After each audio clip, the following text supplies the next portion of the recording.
Hello friends, welcome back to my channel. My name is Amelia, and today we're going to be doing something that I haven't actually done on the channel before, which is a book haul. Now, the reason I haven't done one before is I don't usually acquire books at like a rate that it would like make sense. It would have to be like a yearly one, and I don't know, maybe that's something you're interested in. If it is, let me know in the comments, and I'll at the end of the year make a video talking about every book that I acquired this year, as long as I can remember which ones are which. I may have to make a note of that somewhere. But yeah, recently I have been doing a little bit of book acquiring at maybe a little bit of a, how would you call it? Irresponsible rate, perhaps. So I have enough books that I thought we could talk about them in one video, and I will show you everything that I've got recently, which is funny because I've got a whole bunch of books after I just did this shelf and reorganization, so I may have to reorganize it again. But you know, that's half the fun of owning books, is putting them on your shelf and arranging them just the way you like it. So the first, I'm gonna go in like order or like sections of the acquisitions. I feel like that makes sense. And the first two that I've got here is my green theme. I have already talked about these books, so I won't talk about it too much, but I got Dragon Riders of Pern by Anne McCaffrey, and I've already read Dragonflight, which is the first entry in this trilogy. I'm not actually sure, I think there might be more than 3 books. These are just the first 3 books. So far this is decent. A little bit of its time, I would say. Kind of more sexist elements in this, which I don't love, but I do like the world building and stuff. And then I also got Valor by John Gwynne, and as you can see, I have already read this one as well. This is the second book of The Faithful and the Fallen. I quite enjoyed it. It was a little bit slow in the beginning, but I like this kind of world and stuff that he's got going on. So overall, definitely quite a good book. All right, and then I ordered some books. I did actually record a clip already of me opening these. I was originally going to use it for a different video, so if it feels a little bit confusing, whatever I end up saying, just know that it was originally for something different, but now I'm going to include it in this. And I'm sorry, the lighting is gonna be whack.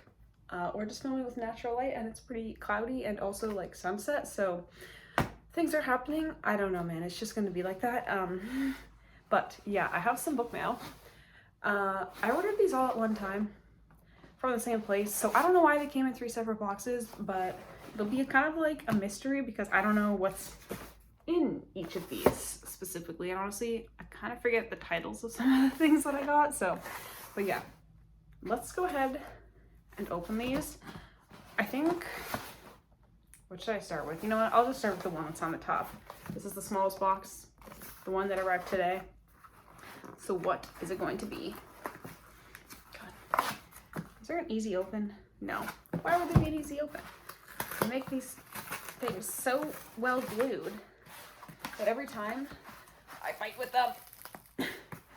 Jesus Christ, let me at it. I swear I'm not weak either. Like, clearly, there's gotta be a better way to package something. All right, what do you think it's gonna be? We'll just find out. All right, somehow the smallest package is probably the biggest book. That really annoys me that this is not a sticker, but this is my full-size edition of Way of Kings. Do I already own Way of Kings? Yes, but it's like little mass market paperback size, and I really hate those. And also, I don't think that one has the illustrations. I don't know where the illustrations are, but I know they're in here somewhere. Maybe it does have illustrations. I don't know. But one of the things I really want to do is rebind my Cosmere books into hardbacks, so I needed the matching size. So yeah, that is Way of Kings. I did read this already. I really enjoyed it, and I recommend it. All right, let's get into the next package. I think I'm gonna go with the bottom one. This one's slightly narrower than the other one, but I honestly don't really know what the length of the books are gonna be. And these Indigo packages used to have an easy tear strip, but no longer. They want us to struggle for our books now. Okay. That was slightly easier, I'll be honest. All right, what have we here? Ooh, we have a hardback. don't remember ordering. Oh, yes. Oh! This would explain why I was really confused, because I ordered some books and it said that only 2 of them had shipped, but I got 3. But I didn't realize that this had already released. I had pre-ordered this previously. So this is like a surprise because I had no idea that I was getting this now. So apparently this is out. That's exciting. It's very pretty. I'll be honest, it's hard to see in the camera, but like the amount of the color depth and everything in this cover is really nice. I honestly might pause this reading vlog to do a reading vlog of this and just do like one of my read and reviews, just because it's a new release and I want to talk about it. So yeah, this is very exciting. I love this cover. It's really pretty. That explains why only 2 books shipped, but 3 arrived. I was really confused. I was like, what's happening here? So that's a nice surprise. All right. One final package. I have no predictions. Do I know which this is? I think I do actually know which one this is. It's so sticky. Ah. Yes. This is Ruin, which is book 3 of The Faithful of the Fallen. I just finished Valor? What is book 2 called? It's over there, but I can't see it's facing the wrong direction. I can't see the spine. Yeah, the second one's called Valor. So this is book 3. I like the kind of color scheme of this one. And yeah, I'm excited to read this one. I enjoyed the first book, I think, more than the second book. But the second half of the second book really picked up, and so I'm excited for the third one. But yeah, I'm not sure when I'm going to get to this one. I don't know. Next month probably. But yeah, that is all of the book mail. We got 2 things I was expecting, and one that I didn't forget that I ordered it, but I didn't realize it was coming this soon. So here is the book haul, and look forward to, or probably it has already been released, a read and review of The Mirrored Heavens. All right, after that, I went thrift shopping, and a lot of the times when I go to the thrift store, they don't have a lot of good books. Like a lot of time it's either, most of the time they don't have a ton in the way of like sci-fi fantasy kind of deal, and it's usually like all of like the literary fiction books that were popular like a year or 2 ago. But this time I did actually get lucky. I got a stack, and there were actually a couple more that I was interested in, but I ended up deciding that I didn't really need them. And actually I think I'm missing one. Okay, I found it. It was this one. The thrift store that I sometimes go to, you get a book free if you buy 4 books. So of course I had to choose 5. So let's go ahead and work our way through this stack. So the first one I have is Before the Coffee Gets Cold. And this was really popular. As I said, it's kind of one of those ones that was like, it was popular a few years ago. And I just always thought it was kind of interesting, like the concept. Let me see.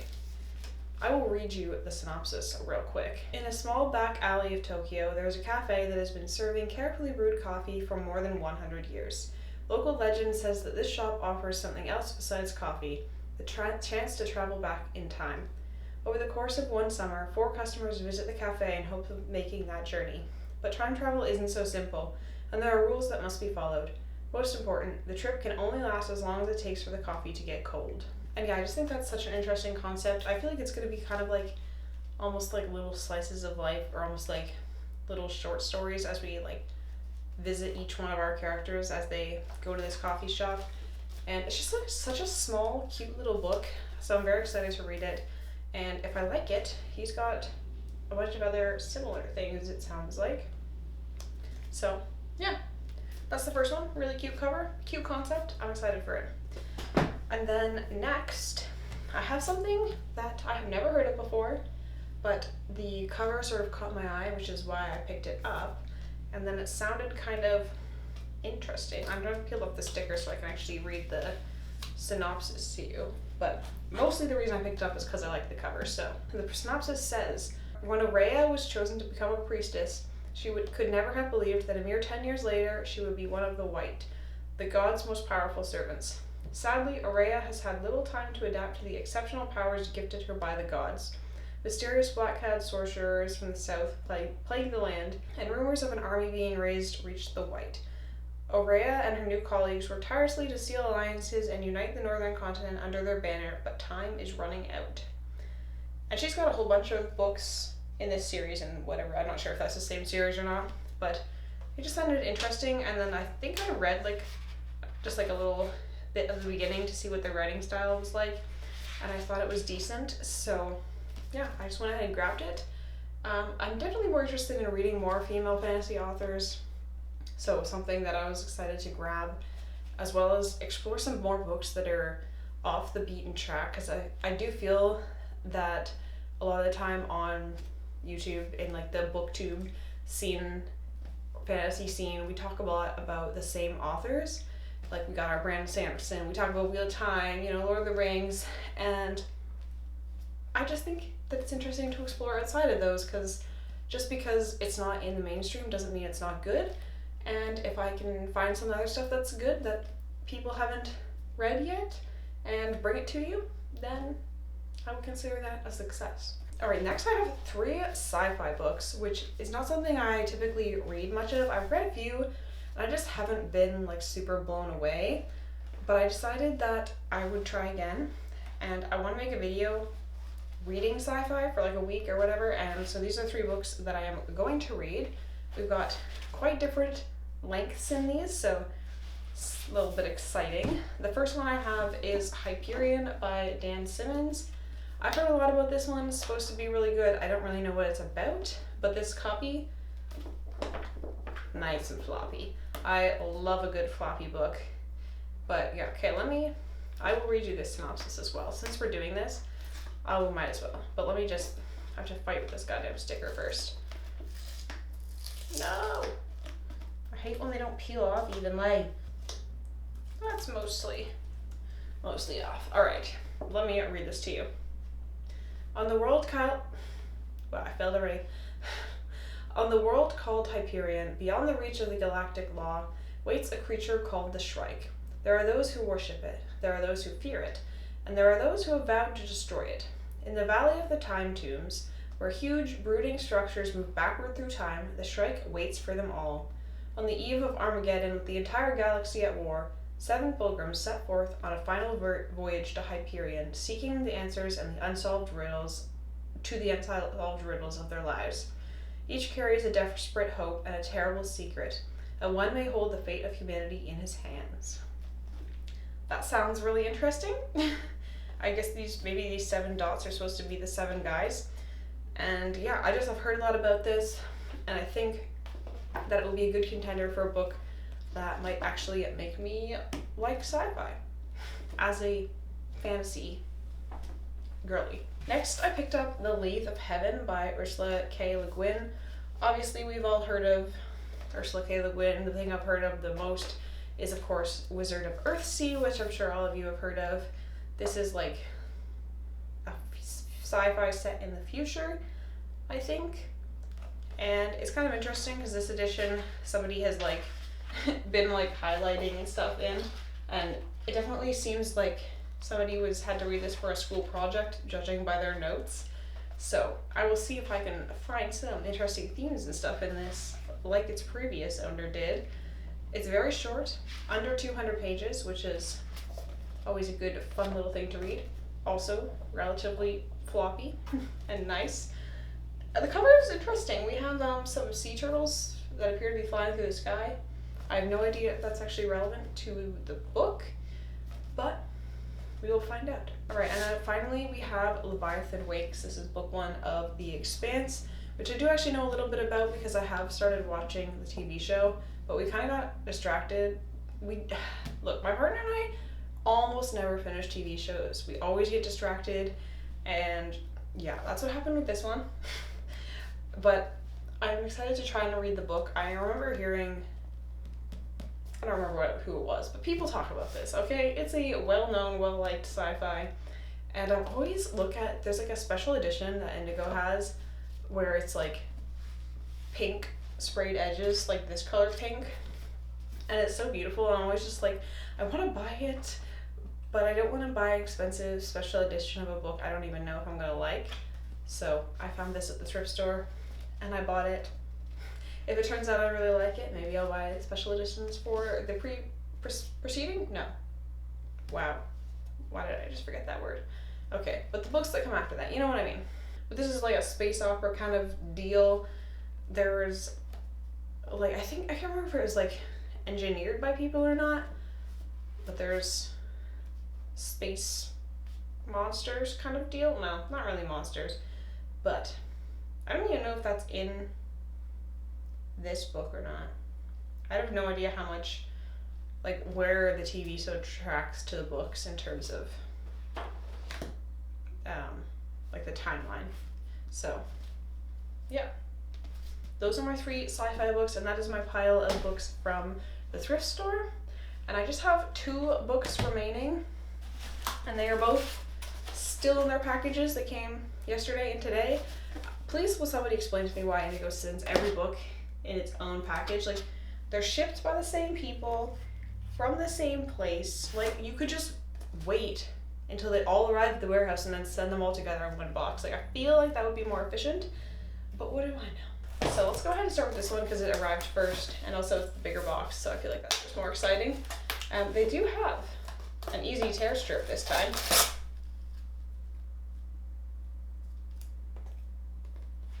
It's the worst easy tear strip I've ever used in my life. I will turn that down in post, I swear. Alright, what do we got in this one? I kind of forget what I ordered. Oh, yes. Alright, we have The Last Argument of Kings by Joe Abercrombie. This is smaller than I was thinking it was going to be. I was gonna originally just buy the regular paperback of this one, but then I saw this pretty cover and I was like, ooh, I have to have that cover. So I now have the second book in a different edition from this book, and I don't own the first book either, so I need to get the first 2 books in this matching set. Well, I don't need to, but I want to. I will clarify, that's a want, not a need, but I really like this edition.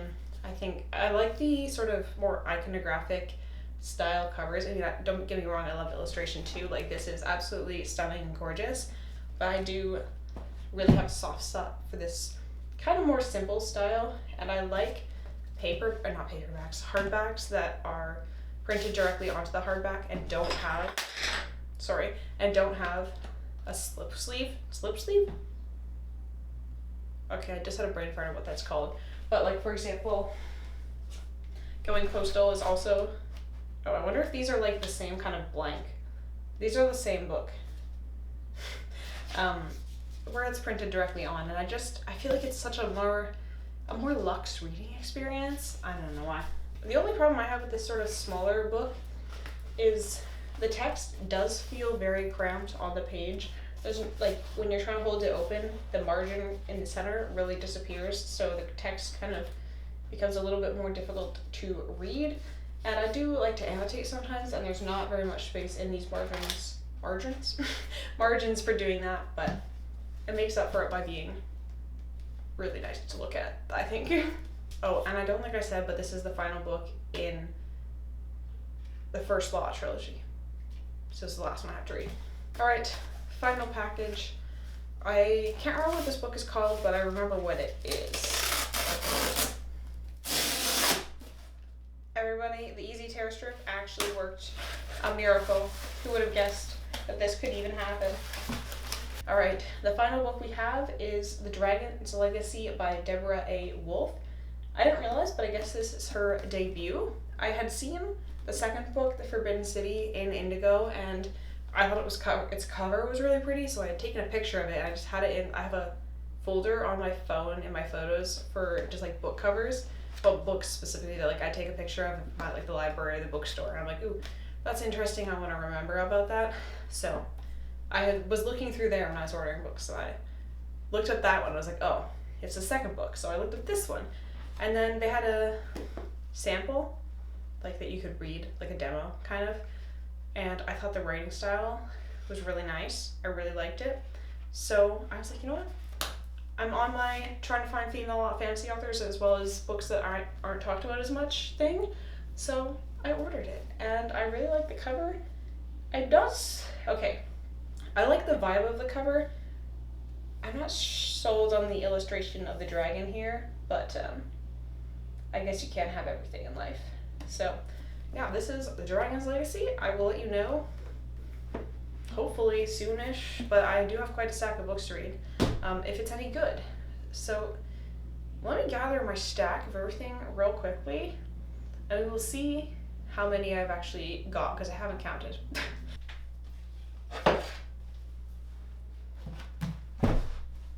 This one's heavy. I don't know if I'm going to be able to hold this. It won't all be in frame.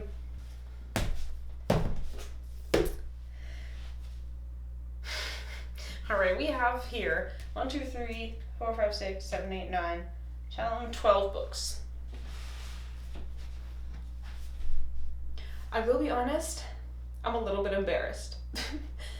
Like, this is only like 2 months worth of book acquiring, and I do feel like 12 books in that amount of time is a little bit excessive, a little bit consumerist. So I will probably try to kind of restrict my book buying for the rest of the summer, maybe. We'll see. I want to save for like vacations and stuff, so I probably should comment on the book buying, but to be fair, these two were bought for me, and then these ones were all very cheap from the thrift store, so maybe I can make some excuses, but this is still a lot of books no matter what I say. But yeah, let me know in the comments if you have read any of these. This is kind of probably a bit of a shorter video, but consider it a bonus, okay?